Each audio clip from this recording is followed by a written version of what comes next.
Paisanos! What's going on, Paisanos? V here, coming at you guys, well, with another market watch. Hopefully my audio is fixed and my microphone. I don't know what happened, but yeah, I think it's fixed, hopefully. If not, rest in peace earphone users, I do apologize about that. Yeah, hopefully that does work. Anyway, common question of the day. Which favorite card in the Eternity Code? I personally, I'm stuck on Link Cross. Like, this card's insane.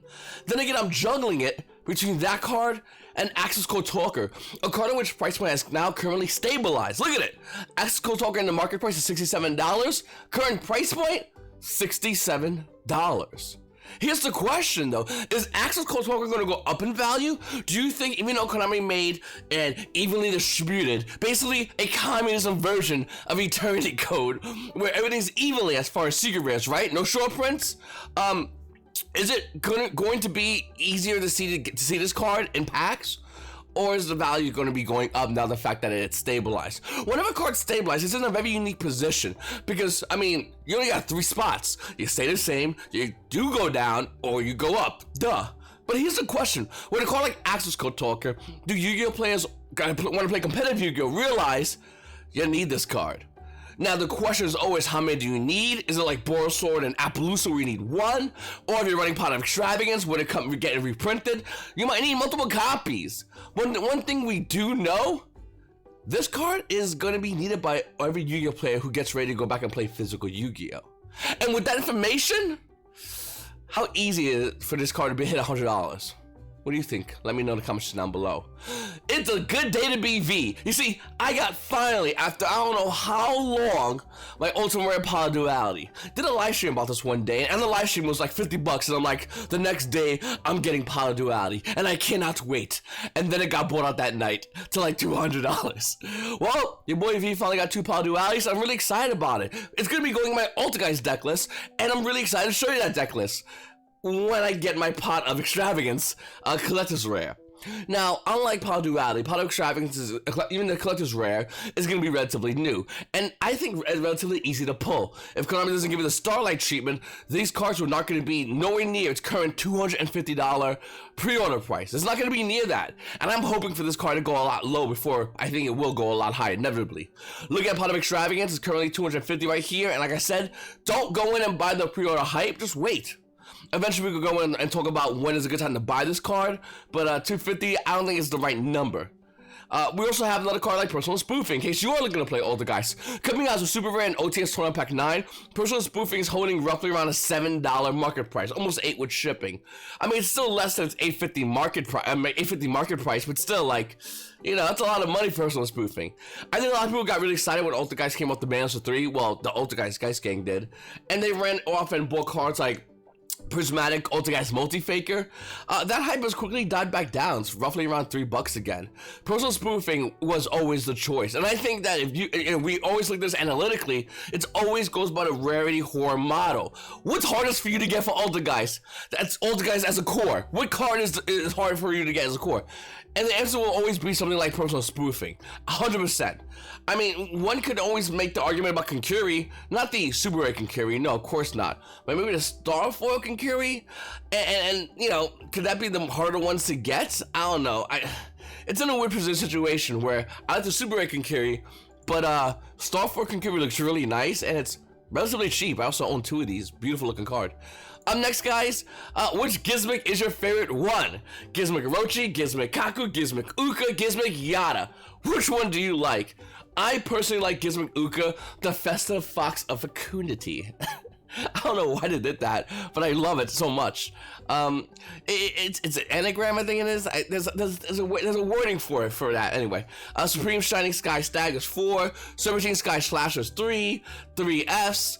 Yeah, there's anagram. Oh my god. This is why you gotta be awake in school sometimes, because they say something and you go, oh, that's pretty interesting, and just go back to sleep because it's basically useless information being taught at you at that point.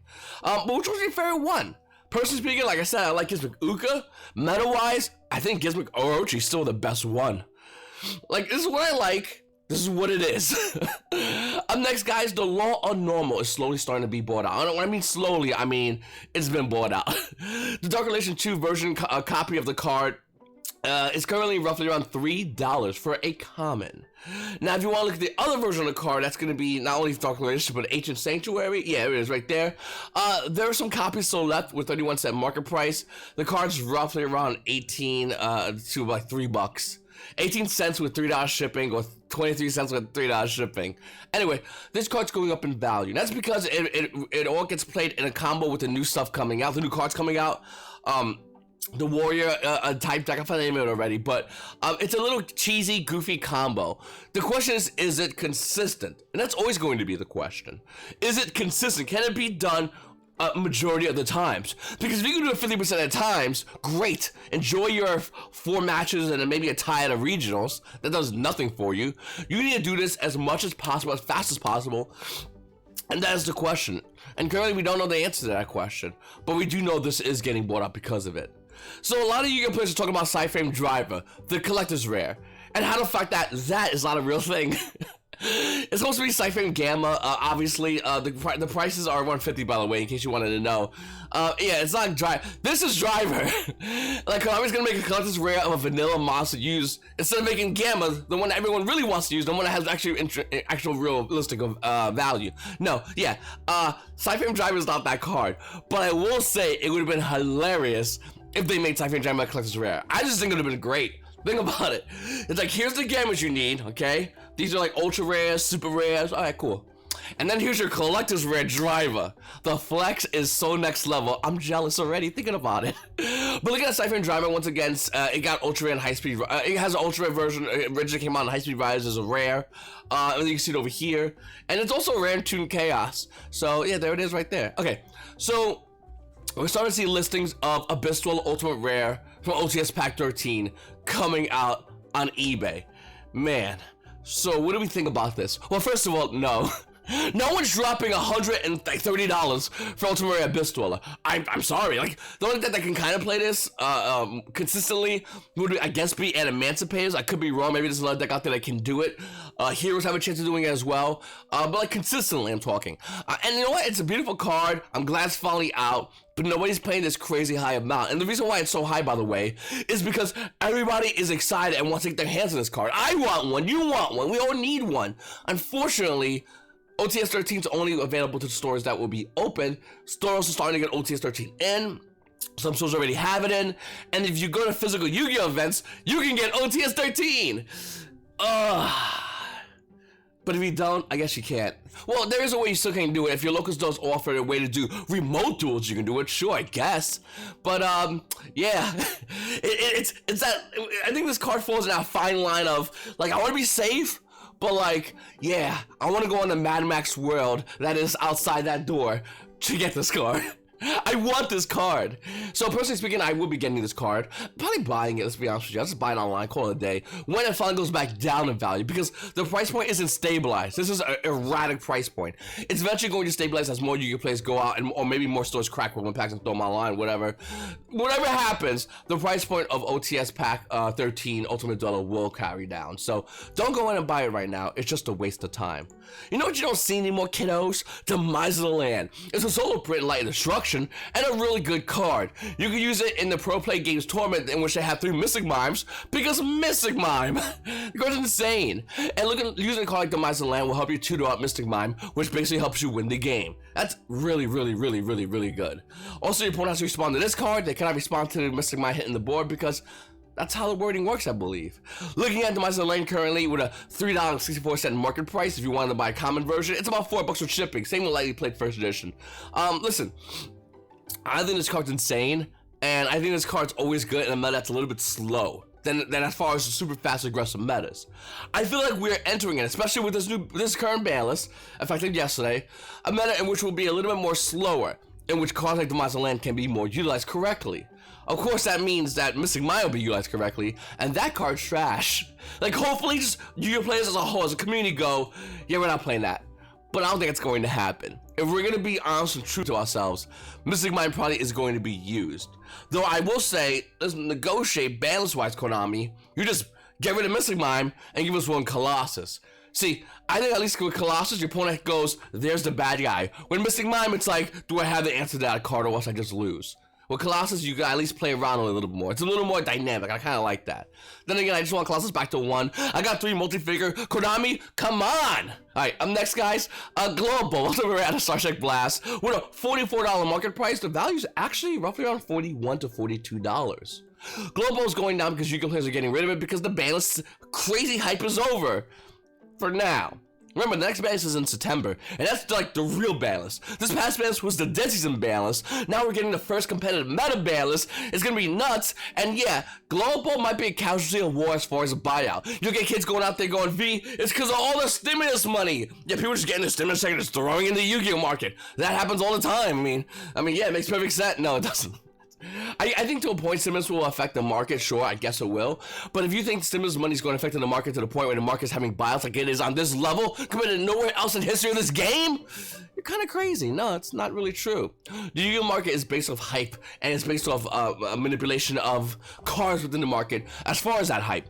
Looking at the market, I really feel like it's insane to think that because of a stimulus check, a one-time boost into the economy is going to give the market enough juice to be high in value. Yu-Gi-Oh players can start selling their cards, and maybe that's why Global is going down in value. But if you honestly truly think that's the only reason why, then no, you're being very naive. The fact that Yu-Gi-Oh players don't have work, well, don't have to go to work, and can stay home, claim unemployment, which I think is definitely the main culprit in this case, that's going to put a huge boost of money into the Yu-Gi-Oh market. Here's the crazy thing though. Will that go back down? Will the Yu-Gi-Oh market bubble pop? No. No, at all. In fact, hard to get cards like Ultimate Rares and Ghost Rares will never ever go back down in value. We might see a little bit of a stabilization. We might see it go down a little bit for a split second, like in the case of Global, but it will inevitably go back up. Why? Because the rarity whore model follows everybody, and you don't even have to be a rarity whore. You can just covet one card. But coveting one card, you are a rarity whore for that card. Listen, the rarity whore model is very simple. It's if it's hard for you to get, I want it ×3. Looking at cards like Glow Up Bulb, if you don't have this in your collection, there's somebody out there that wants this in their collection, knowing that you don't have it. And that's how it works. It is mean, it is greedy, I guess, but it's a Yu-Gi-Oh economy, and it fuels off mean, greed, and hype. The best thing to do in this situation, as far as looking at the market and analyzing, is just realizing the fact that a lot of Yu-Gi-Oh players are still excited about the game, even though they can't physically go to Yu-Gi-Oh events. Isn't it weird that the time that nobody go to Yu-Gi-Oh events, everybody's running in and buying all these cards? Doesn't that seem a bit odd to you guys? Now, somebody can make the assumption that a guy by the name of Mark Cuban is dumping, like, I think it was like 15 grand to the market. Sure, I guess. But Mark Cuban's dumping it in Magic. He doesn't know how to dump it in Yu-Gi-Oh properly. And to be honest with you, I don't think he will, unless you have someone that knows how to play Yu-Gi-Oh. Because if you just go high-priced cards, homeboys gonna be buying show and jump cards, and lol, see you, my guy, those cards are really worthless, only good in the collector's market, I guess, and maybe eBay. Realistically, the value in Yu-Gi-Oh has never been those cards, and maybe he'll find out. But in either case, looking at the high price in the cards in the Yu-Gi-Oh market, I really do think that a lot of Yu-Gi-Oh players think there's gonna be some kind of weird bust. We call those poor players. The best thing to do when analyzing the market is realize the fact that when it's hard to get, it's going to maintain good value for a while. We've seen this happen with many cards. That's my whole little spiel about it. I could literally go into that more in depth, but maybe another video. But I think people are just crazy thinking that the market's gonna bust. I heard it so many times, and my head's about to bust from hearing it. All right, look at that Star Eater Secret Rare. Now, here's the thing about Star Eater, and here's the thing about cards in general. Whenever a card has a ghost version, which Star Eater does have a ghost version, what we're seeing is a lot of Yu-Gi-Oh players go, all right, we'll just buy the ghost version out. Sure, first edition gets bought out, okay? It's insanely expensive, right? Okay, fine. Unlimited copies, they're still low, buy them out, okay? That gets bought, okay, sure. Does it have an ultimate rare? Buy it out, okay? Does it have a secret rare? It does. Buy it out. Look at that case of Star Eater. That is exactly what's happened to this card. And this is not unique. This is going to happen to many cards that are ghost rare. And then once that market has been absorbed, we're going to see it happen to ultimate rares. Easy mode all day long. So this is the beginning of something that a lot of people are just getting to understand. And I want to show you guys in this video right now why this is doing this. Oh, real quickly, subscribe to the channel, hit the like button, and comment down below. I'm not sure if I said that already. I have a TCG player link in the description. Join the Discord, get in the conversation, and join the Market Watch. Also, I have an Instagram. You saw it already. Look at Star Eater Secret Rare coming out just about the light with a $6 market price. Yeah, no, it's not that, of course. The card's $14. Quickly going up to $15. And look at this. On the bottom of the page, the card's a little over $20. Of course it is. Once again, it's hard for you to get. Sure. Give it to me. Next up, Star Eater Ultimate Rare. Same thing, added just vanilla light with an $11 market price. Is anything beyond that. It's double to the fact that it's now $22 for Ultimate Rare Star Eater. No shocker there. Ghost Rare, you say? Let's go. Ghost Rare Star Eater, just one other light. $29 on the market price. Light you play first edition, $62. After that's gone, hit $70. And that's kind of low, to be honest with you guys, if I'm going to be realistic with you. Listen. This is going to happen amongst all cards that have a higher rarity. Will this happen to cards up until a certain point? Of course. I think Secret Rare currently is that cutoff. You'll see something like happen with this with Secret Rare, Ultimate, and then Ghost. We might see something happen with Secret Rare, Ultimate, Ghost, and maybe even the case of certain cards in Megatins, maybe. But this is going to happen to these cards because the harder it is for you to get, the faster as people want to get it. And that's a fact of the matter. Artifact Sanctum, the card everybody forgot about. Like, everyone forgot about this card still. Because I know it was so fast, the meta's so mid-range, Sanctum is just not needed. Think about it. Last meta, we literally was like, alright, I'm playing Emancipators. It's my board, you go. And they're like, Cannons for it. Then they're like, okay, then I just win, I guess, because I'm gonna kill you next time. And then you're like, okay, I'm playing Eldritch. There's my control, there's my weird mid-range control board. And you're like, well, I can't get my combo off. It's like, alright, then you lose then. And that was a Yu-Gi-Oh! Meta wrapped up in a nutshell. In the last previous meta, this meta's gonna be a little bit different, I believe. Looking at this meta though, I do believe that we're gonna see more controlling decks come out. And when we see controlling decks come out, you see more cards that help facilitate control. Artifact Sanctum is a phenomenal card to facilitate control. And everyone kind of forgot about this card, like everyone did. This card's still really good. And looking at the Secret version, my favorite version of Artifact Sanctum with a $14 market price, it's currently roughly around $13 in the market. Don't sleep on this card at all. It's a really good card. I mean, you can buy Psi all day long, and there's more attack, I guess, and if you want Atlantean to be cute to do the Atlantean plays, it's right there, kiddo. But Artifact Sanctum? This card's really good. And in a slower meta, which I think we can agree will ultimately hit this game one day, this card reigns supreme. If only you had a way to cheat it out. If only you could... Oh yeah, you do. You do, actually. No, I'm joking. We have this card. Cheapest version of Traptrix is currently 74 cents. It does go up to Secret Rare. Recently getting a reprinted version, Super Rare and Secret Slayers. Got the Ultra from the 2019 Gold Star Megatins, which is $1. It's laughable. I'm a little bit of a rarity guy. Okay, it's like $10. I mean, okay, sure. It's not too bad, I guess. But looking at Traptrix, once again, like I said, you can buy as high as 10, as low as $1. Less than $1. And this card will help you get out Artifact Sanctum.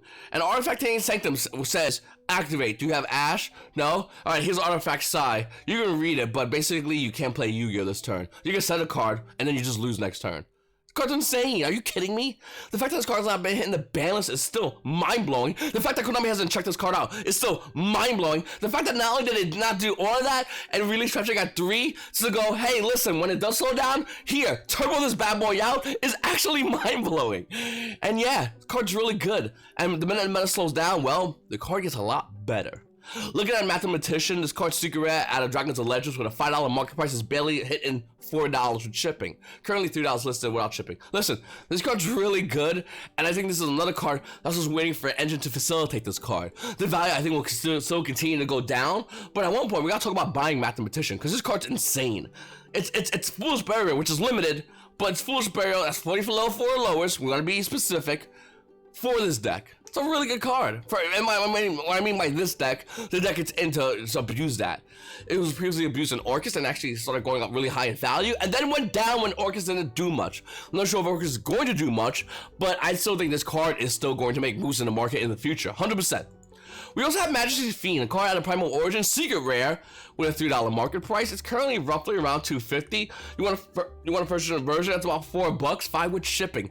Majesty's Fiend's a really good card, and the fact that this card's still so low after being out for so long is almost mind-bending. Yeah, if you don't have your playset at this point, you're just like, I don't care about this card, but like, it's a really good card. Read it. It's very simple. It says, monster effects cannot be activated. And then they slapped the period on it there, in case you was like wondering, like, well, actually, there's... No, that period says, stop. We're just done talking anymore. Monster effects can be activated. Shut up. It's just, this card's really good. Nobody's really looking at it. It just blows my mind. It does have a bunch of other printings, of course, coming out Super Rare as well as Ultra Rare and Dual Devastator, but still, like, the Secret Rare is the best version. Why would you even want those other ones? And it's not a lot of money. It ain't like Atlantean Dragoons, where the card is currently with a $130 market price, being roughly anywhere from $135 to $140. Man, that's crazy high in value. I also want to announce real quickly, I have my Mermaid deck coming out, my water deck, where you want to call it, coming out soon. I think I'm going to release it in different variations. The first variation is going to be the more combo-oriented build that runs around Crystal Needle Fiber. I'll have that coming out later on today or tomorrow, whenever I get a chance to record of that video. But it's a really good deck, and I think the deck is definitely underestimated currently in the meta. Looking at Atlantean Dragoons, though, coming out of Astro Pack 2, yeah, those were rare. I don't think this card's going to go down anymore.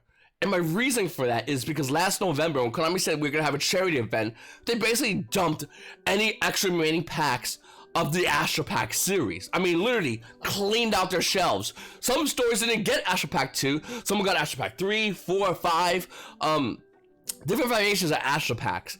And unfortunately, for a lot of those people that are looking at, you know, that did not get an Astro Pack and Atlantean Dragoons, myself included, you had to buy it. And at the time, the Dragoon's price point, in case anyone forgot, went down to $59. For a short amount of time, you could have grabbed a playsetters card for $60 for shipping each. How crazy is that? Those days are long and gone. We had a short window, and that window has closed and been cemented up with bricks. Let me tell you right now, Atlantean Dragoons, if you're lucky, might stabilize. Maybe even go down a little bit. But as far as hitting those days of hitting under $100, yeah, those days are far long gone. And it's unfortunate for a lot of Yu-Gi-Oh players, especially if you want to play water because you need the card.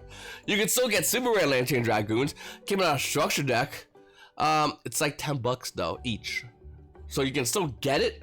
It's still a lot of money. It's crazy a lot of money. And the thing is too, like, I really feel like this is one of those cards we want to sit down about.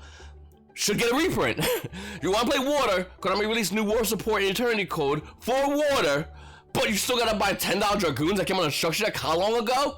Some of you guys watching this video weren't even born yet. That's how long it's been. So yeah, can we actually have a conversation about getting a reprinted Dragoons? I think super rare? I mean, a little super rare copy or an ultra rare? I would love a prismatic secret, ideally, but give me another common? Can we just get a version of this card already? Like, it's insane. Next, guys, Black Solar Legends. This is my favorite Yu-Gi-Oh card that nobody plays, but almost every Yu-Gi-Oh collector / scrub has.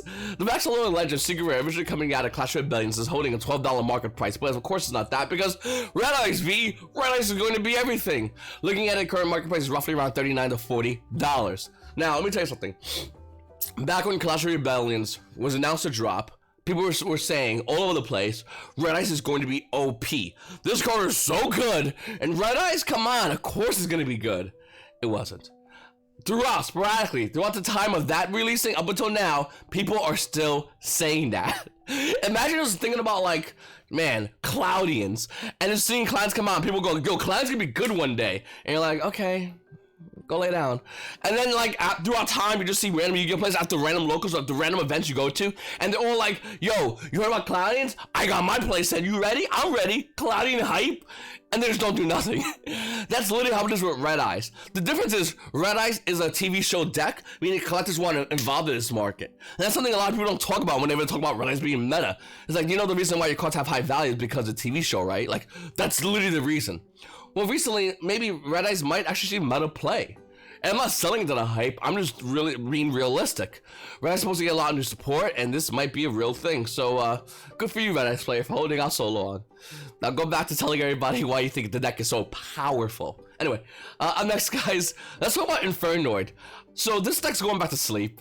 And I love this about the Yu-Gi-Oh game and the Yu-Gi-Oh meta, because everyone kind of forgot about Infernoid. Think about it. When was the last time you thought about Infernoid and took that, that thought towards a competitive meta, a competitive sense? And I love Infernoids, because Infernoids is one of those decks that just gets a lot of play out of nowhere, goes up crazy high in value, people go, should I buy, should I not buy? The people are debating on it, and then you turn around, and everyone forgets about Infernoid. And the deck just goes shishi. It goes to sleep. And then what happens is, the value goes down, which you're seeing, it's in certain cases, it's either stabilized or down, not up. It's very important. And looking at it, it's just going back to sleep. And I never forgetty.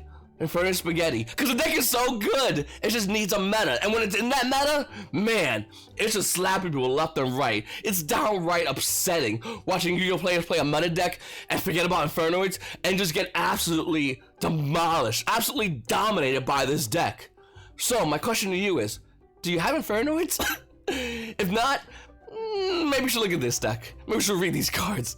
Because this deck might not see play for another year, 2 years, 3 years, 4 years. It doesn't matter. This deck abuses any deck, any format that needs a graveyard. A graveyard. This deck absolutely abuses those decks. Like it's not even a real match. So, once again, if you don't have Infernoids as a deck core, you might want to slowly start buying it up. And Paisano, it's your boy V. Thank you so much for watching my videos. Please make sure to hit subscribe like I always say. It's your boy V and your Paisanos. Well, Paisanos! Have a great day.